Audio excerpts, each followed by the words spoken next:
Hello, this is Scott Dahman of PowerWorld Corporation. In this section, we will take a look at electricity markets and economic theory and examine some of the ways that electricity markets differ from other commodity markets.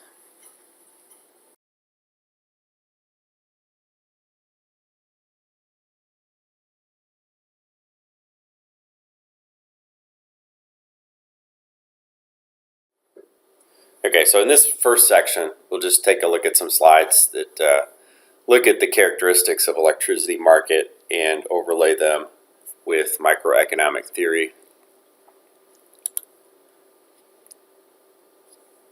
And competition in electricity markets were really introduced on the wholesale side, in the last 10 or 20 years with the objectives of making the markets more efficient.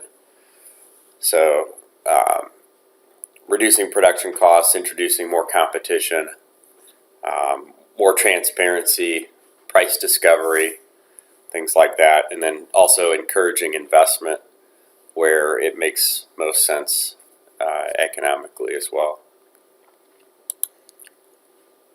So just markets in general, of course, can be defined as places where producers and consumers meet to make deals, and what gets settled is the quantity and the price of the product, what ends up actually being bought and sold and at what price. And then the quality of the product is also usually of importance.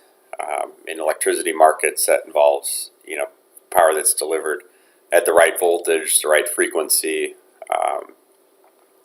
without any noise and other issues that can cause problems for customer loads. So electricity is assumed to be the same across the system. So if the system is operating well, then you get good electricity throughout the system. The distribution side, of course, is responsible for a lot of power quality issues and things like that.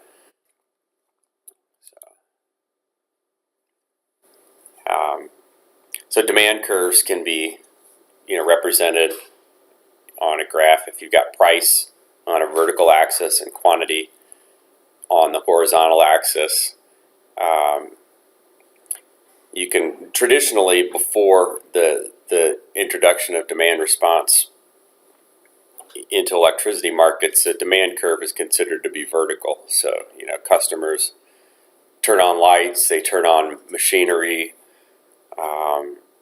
air conditioning units, industrial loads, things like that. It's just whatever the customer wants, they use, and the demand is considered inelastic, at least traditionally, and still in the short term too. I mean, most retail consumers aren't planning their day. All of the market's kind of moving in that direction, where you can distribute your load during periods of the day where it's more where it's less expensive to use load. You might shift load, but traditionally in the short term, we consider load to be inelastic, which means the demand curve is rather vertical, meaning there's a fixed amount of megawatts that are demanded, and pay whatever price it costs. Certainly at the retail level, you see that because the prices are usually fixed at the retail level. If demand is more elastic, that means it's responsive to price, and at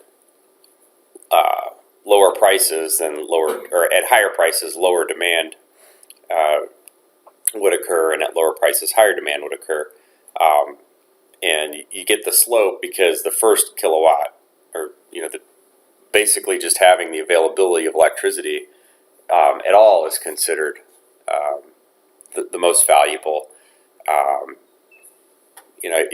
If you have more and more quantity of electricity available that you can't even use, then you're willing to pay less and less for it. So there's a downward slope to the curve, and this can be modeled also in PowerWorld Simulator. You can have load curves where you have descending values for each marginal unit of electricity. So supply curves are the opposite, whereas if prices are higher, then you have more interest in providing electricity. If prices are lower, then producers are less willing to provide electricity. And this can be done at an individual unit level, and then also supply curves can be stacked to represent the entire market as well, which we'll take a look at a little bit later. Just looking at more microeconomic theory as far as supply and demand, where the curves intersect is generally determines what quantity gets produced down here on the x-axis of the intersection, and then on the y-axis is the market clearing price. And this part of the demand curve that's above the market clearing price is considered consumer surplus. So you can think of it as, for the first megawatts consumed, the load would be willing to pay a price up here, but they're actually getting their entire quantity at this price. So this is the benefit that they get, or the consumer surplus. And then the same thing with the suppliers too, at different quantities. For different for base load power and things like that, they might be able and willing to sell at a price down here, but they're actually getting this price up here. So this is considered surplus, and the market's efficient if it clears at this point, and everybody gets some benefit.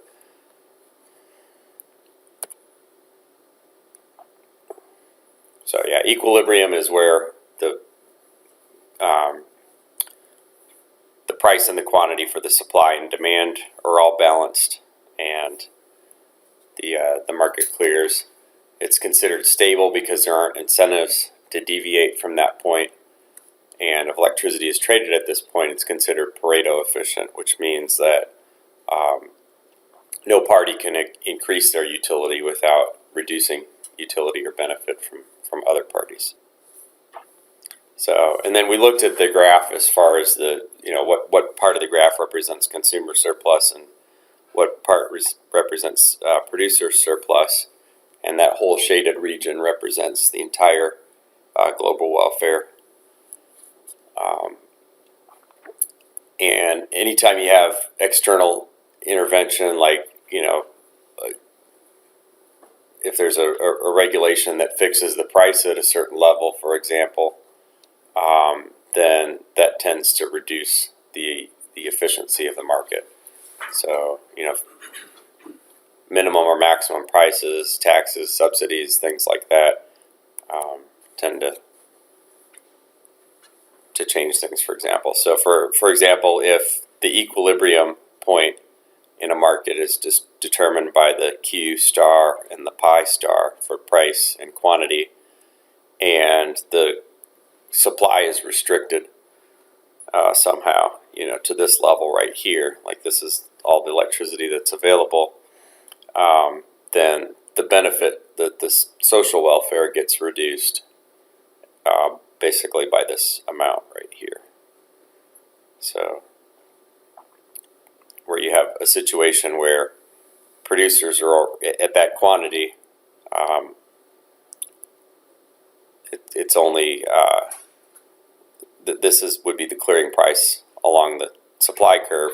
This would be the clearing price along the demand curve, and it's not efficient.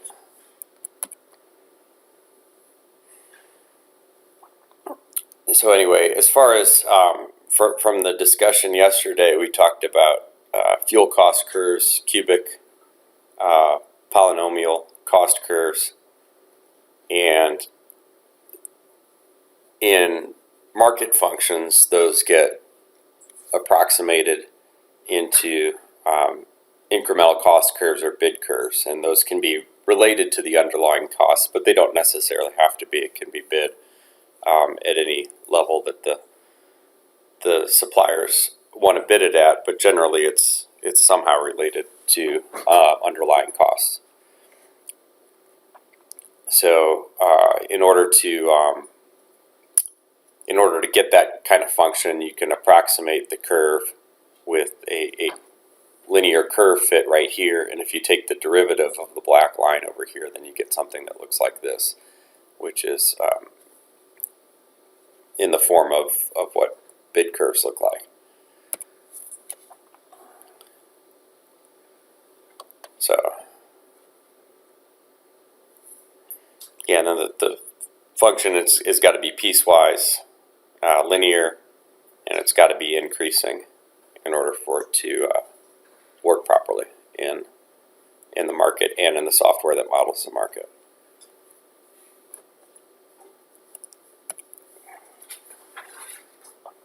And if you have multiple generators participating in a market, which of course real markets have many generators in them, then you can stack all of the bids to get a supply curve for the entire market. And of course, this representing it as a single system supply curve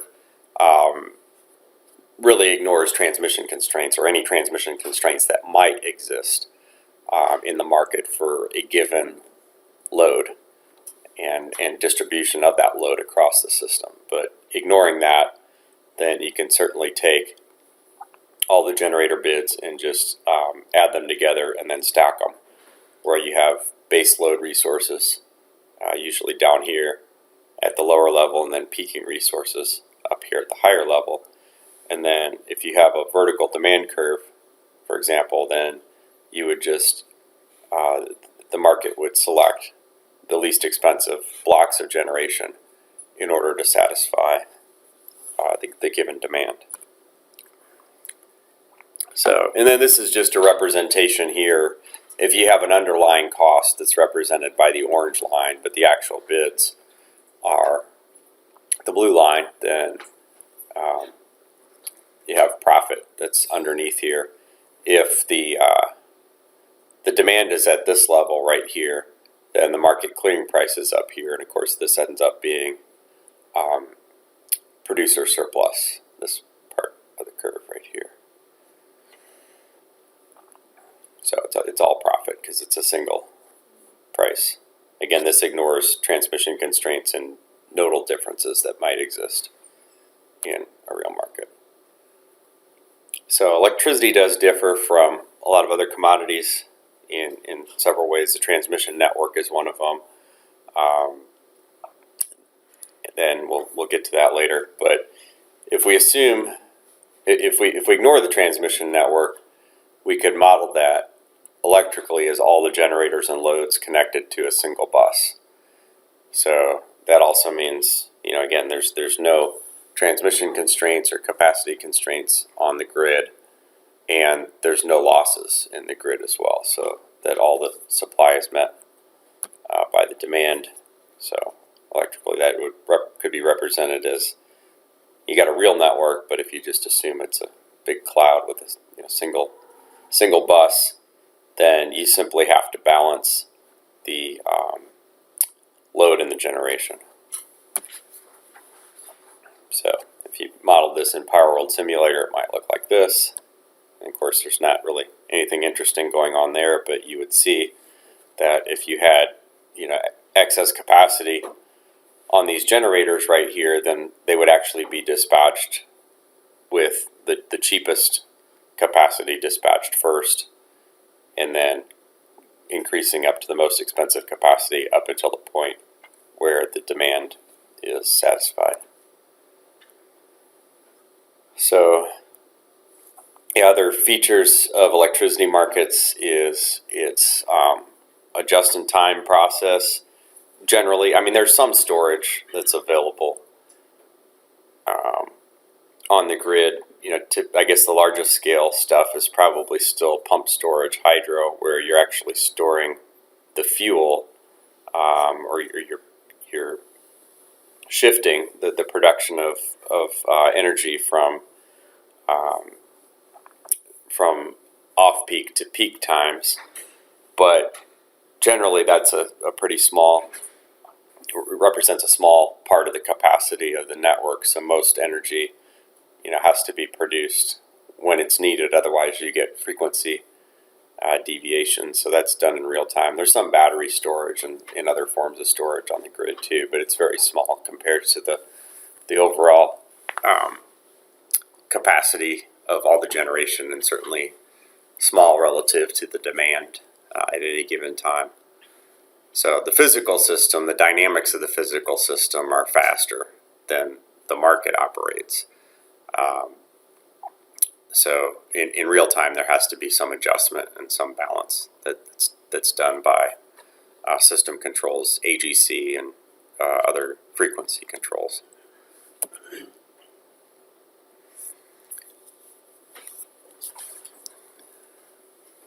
So yeah, the price of electricity, at least on the wholesale side, also varies a lot with time of day and day of week and season and things like that. As on a hot summer day when most of the capacity is being used, then the price tends to be really high. In off-peak times when just the base load resources are meeting the load, then the price is lower. So that's a characteristic as well. Gas markets certainly are subject to physical network as well, although there's a lot more storage available in gas networks. So just the energy that's stored in pipelines and in tanks is significant compared to what's used at any given time, whereas with electricity, the energy that's stored in spinning generating units is only enough to last for a fraction of a second or so. So the imbalance in gas would have to be really significant in order to cause the network to not work. But in an electricity market, it has to happen much, much faster. So, and also for the most part, electricity can't be routed. There are some exceptions to that with phase shifting transformers and fax devices and things like that. But generally, it's the impedance of the grid and that determines how electricity gets from generation to load. So the real transmission network comes into play as well.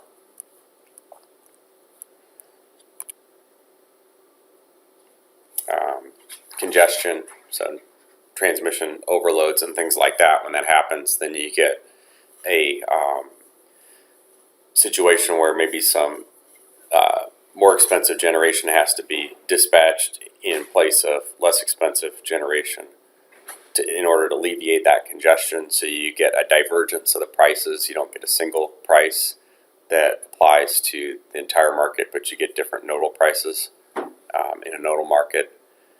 And then just in order to make all the system stable and to make sure that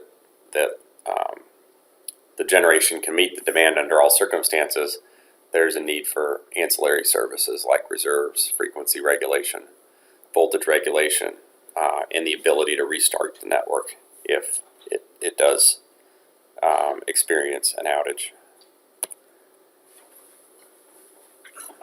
So these different unique characteristics of electricity markets are met by different features that are commonly built in to electricity markets as well.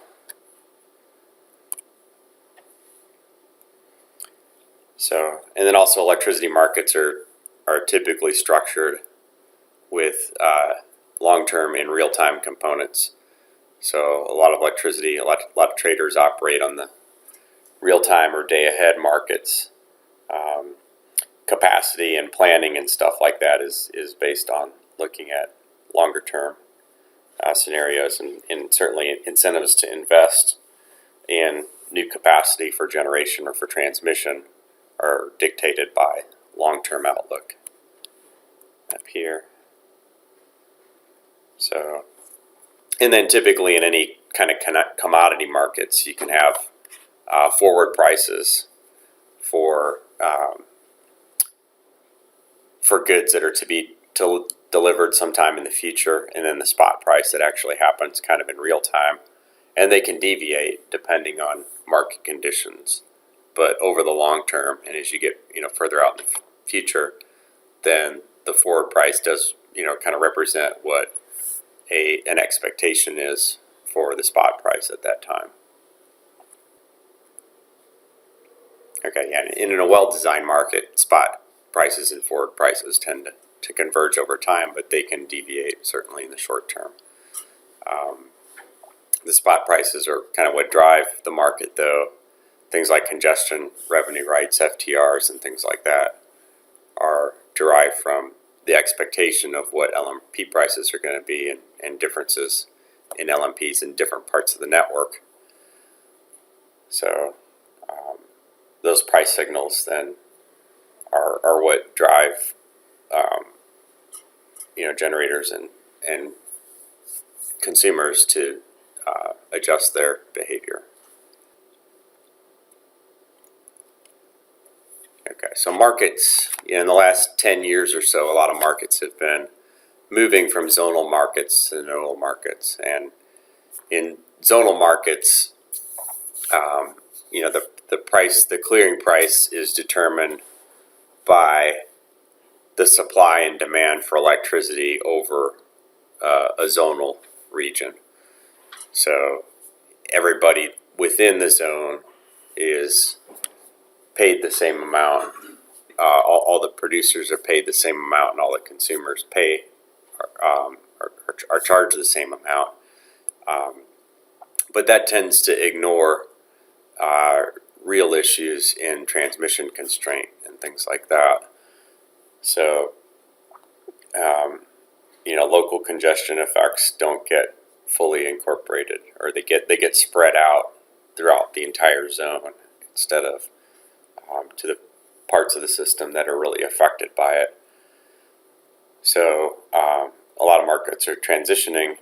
The zonal markets have the benefit of being a lot less volatile, but the nodal markets have the ability of representing the true inefficiencies in the market, which drive investment to make things more efficient in the future. So, and reserves are basically the ability of generation and load to supply either extra power or less power, basically to adjust the energy supplied to reflect real-time conditions, such as load deviating from expected values or contingencies that occur. For example, like the loss of a generator that's unexpected. You need resources kind of on standby to be able to make up for that in order to keep the power system stable. So reserves can also be included as an ancillary service and also bid into the market and co-optimized with the actual energy, the actual megawatts that get cleared in the market as well.